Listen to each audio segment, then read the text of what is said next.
The top elected officials for Knox County and the city of Knoxville reacting to Phase 2. The timing is an issue the two were originally split on. My job, from where I sit, is to look at everything. That includes not only people's physical welfare and well-being and health and safety, but all the things that play into that. And one of those is our economic well-being, as well as our civil liberties and all those sort of things. And my position is one that all this, I have to be able to say, okay, this is all working correctly. So sometimes, I'm going to say, hey, this is out of whack, and we really need to consider with COVID-19 is what we're doing to mitigate COVID-19, is that going to have a long-term impact on the economic health of our community? To me, our health, our personal physical health, is very much fundamental to our economic well-being. So we need to make sure that the community is healthy physically, emotionally, and that means we can then also have a healthy economy. I've spoken to lots of business people, and they want to make sure that we open up in a careful manner, because the worst thing that can happen to a business is to be shut down for a while and then reopen and then to be shut down again. So that's why being incremental and based on the data rather than ideology or politics. That's been my focus all the time, is just encouraging what Dr. Buchanan's role and is she's a medical doctor, they're public health professionals, to make the decisions based on science. Yeah, we have some philosophical differences, but I understand her thought process, and she understands mine. And in the end, Mayor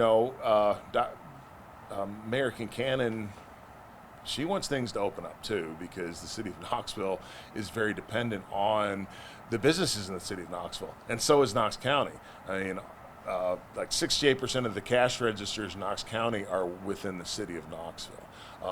So we've been able to work pretty well on all of this, actually. And yes, I might push a little further and she might push back, but in the end, we've been able to meet in the middle, and it's worked pretty well.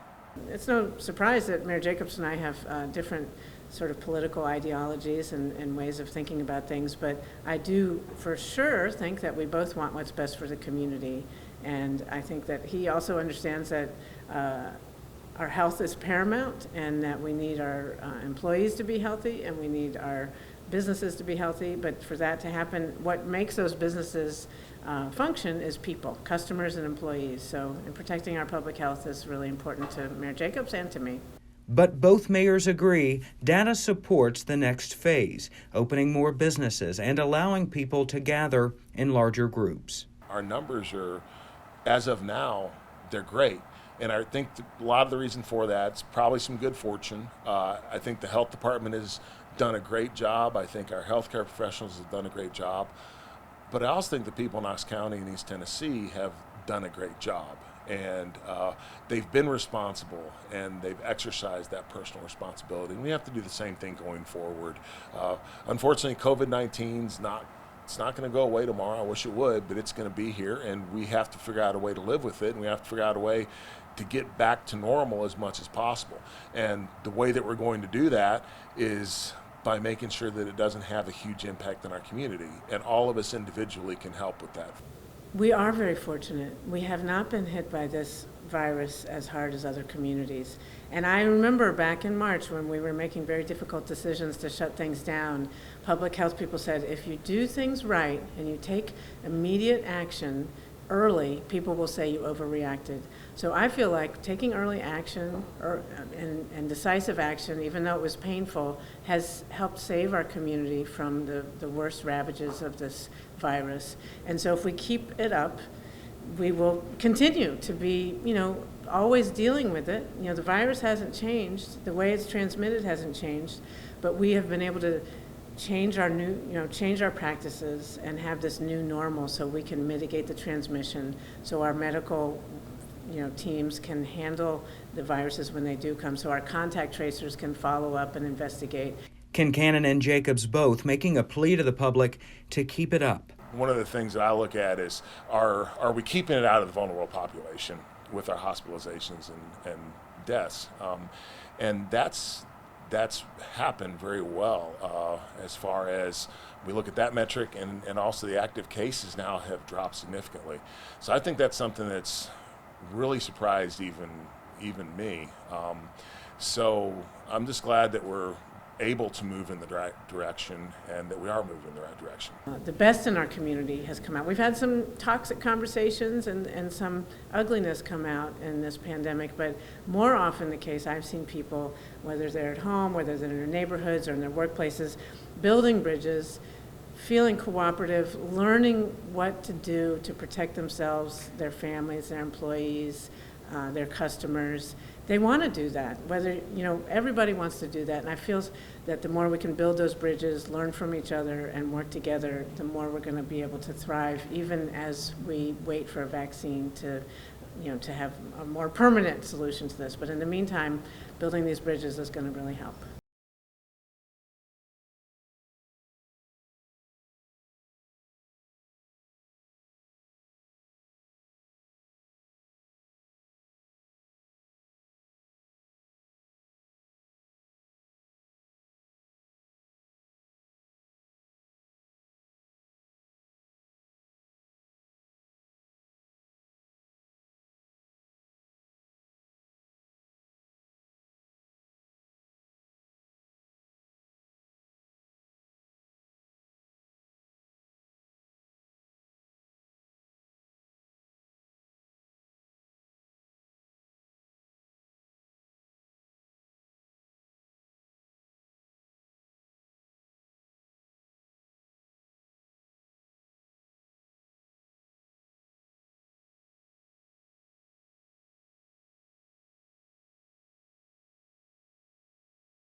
I don't disagree with wanting things to open, but it's not about what we want, it's about what's best for the community.